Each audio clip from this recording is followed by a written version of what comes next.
Hi everyone, this is Shubi Agrawal. Welcome to another video, and today I'll be discussing Economic Times dated 3rd October 2023. So let's start. First is first article is China plans Himalaya meet near Arunachal border Park to attend. So in a significant development, China will host the third Trans-Himalaya Forum for International Cooperation in uh, Nyingchi,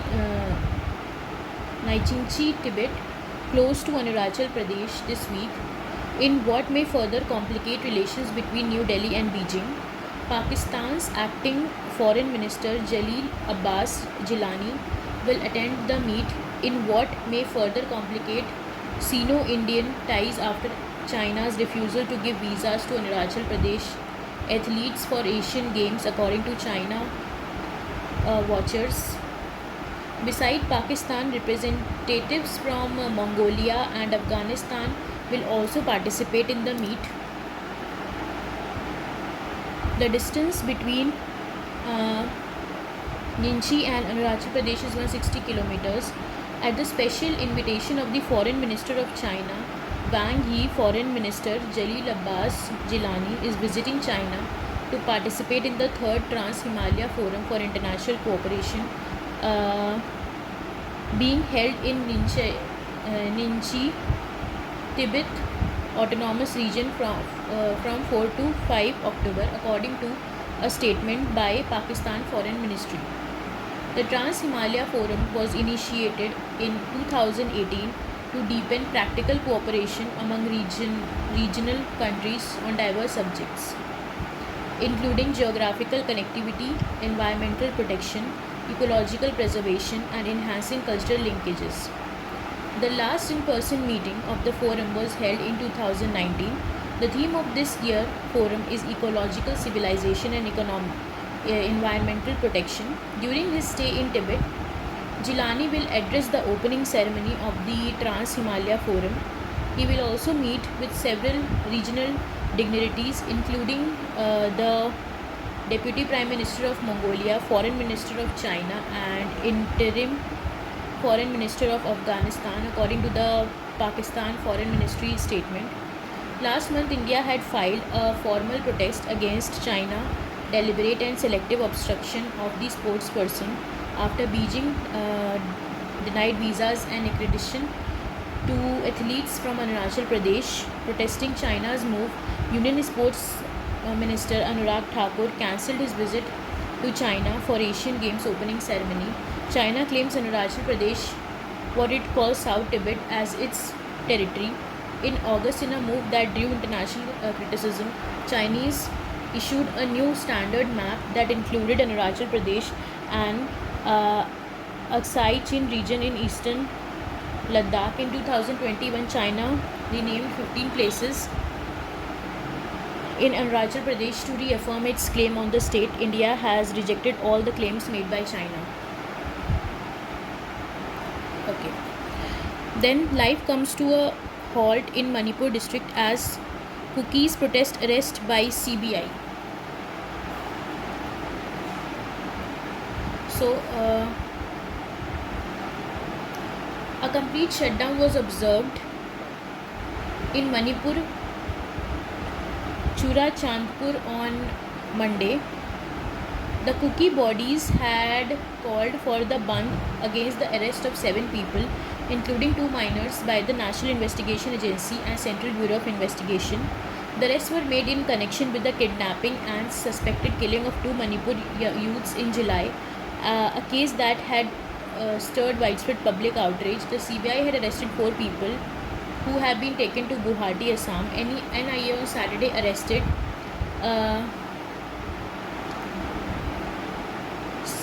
Simnium Gangte in a case related to the transnational conspiracy by Myanmar and Bangladesh-based leadership of terror outfits to wage war against India by exploiting the current ethnic unrest in Manipur. Gangte is also a suspect in the IED base blast case in Manipur, uh, Bishnupur, in which three persons, including two minor boys, were injured in June 2021. The IDFL, a conglomerate of recognized tribals in Manipur, called for an indefinite shutdown in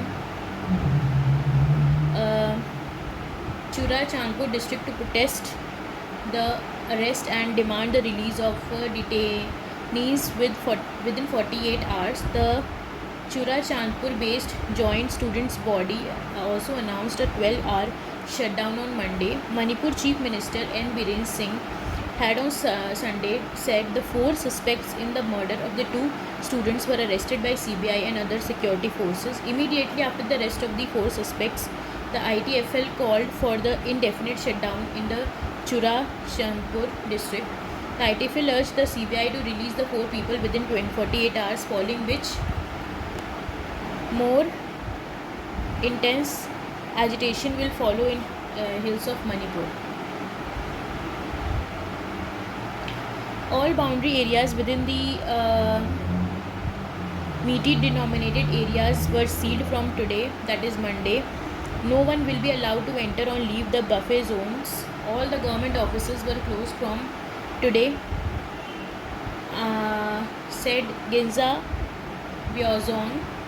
Police said that all the kinds of commercial and business activities came to standstill and public vehicles were off the road. Government and non-government offices and financial institutions also remained shut in the view of the shutdown in the Churachandpur district. Then Oxford serum malaria vaccine wins WHO's recommendation.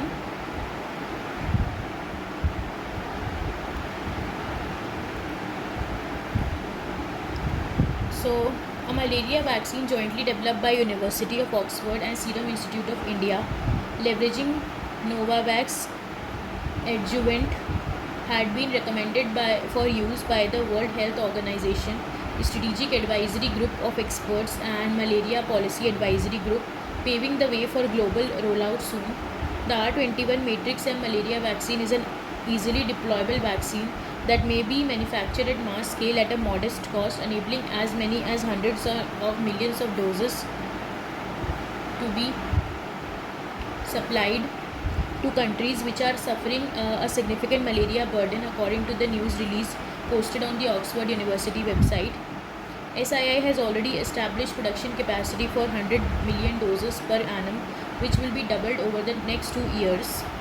WHO recommendation is required for the procurement of vaccine by UNICEF and Gavi Vaccine Alliance. 500,000 people die from malaria every year across the world, the release said. For far too long, malaria has threatened the lives of billions of people across the globe, disproportionately affecting the most vulnerable amongst us, the news release said, quoting SIA Chief Executive Adar Poonawalla. This is why the WHO recommendation and approval of R21 Matrix M vaccine marks a huge milestone on our journey to combat this life-threatening disease. The vaccine was developed by Jenner Institute of Oxford University, and SII will support from the European and Developing Countries Clinical Trial Partnership, the Wellcome Trust, and the European Investment Bank. To date, the vaccine has been licensed for use in Ghana, Nigeria, and Burkina Faso. Okay, IT firms delay campus hiring on low demand visibility. So, IT firms delay the campus hiring on low demand visibility.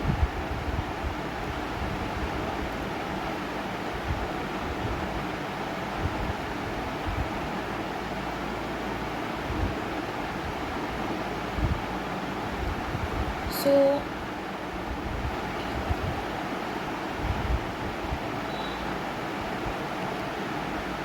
a couple of years ago, placement season memes went something like this: joggers near IT campuses are in serious risk of getting recruited. Now, college campuses teeming with anxious graduating students would be more than happy to pay a king's ransom for a visit by HR folks in pinscripts from the IT services sector, with the biggest in the global tech services, Accenture, offering a rather circumspect business outlook.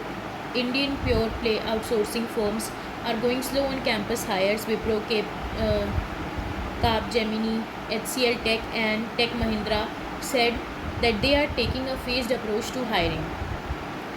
According to the data from Team Lease, the Indian IT sector will hire 40% fewer freshers compared with FY23 when they onboarded 250,000 engineers. Usually by August September, the major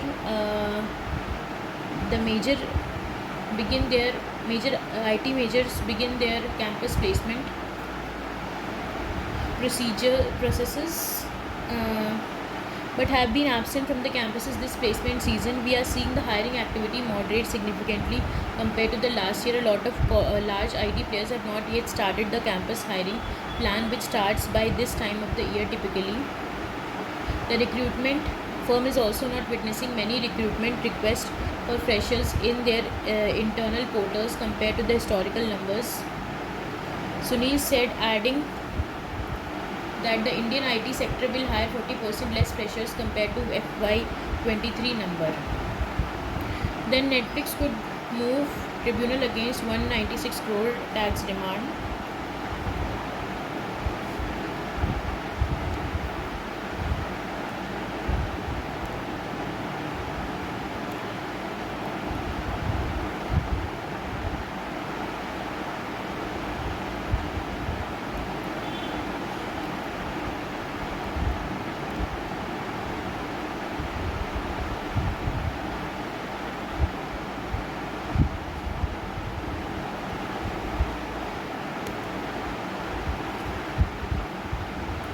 So Netflix is likely to file an appeal before the Income Tax Appellate Tribunal against the 196 crore tax demand raised by the IT department over alleged tax evasion.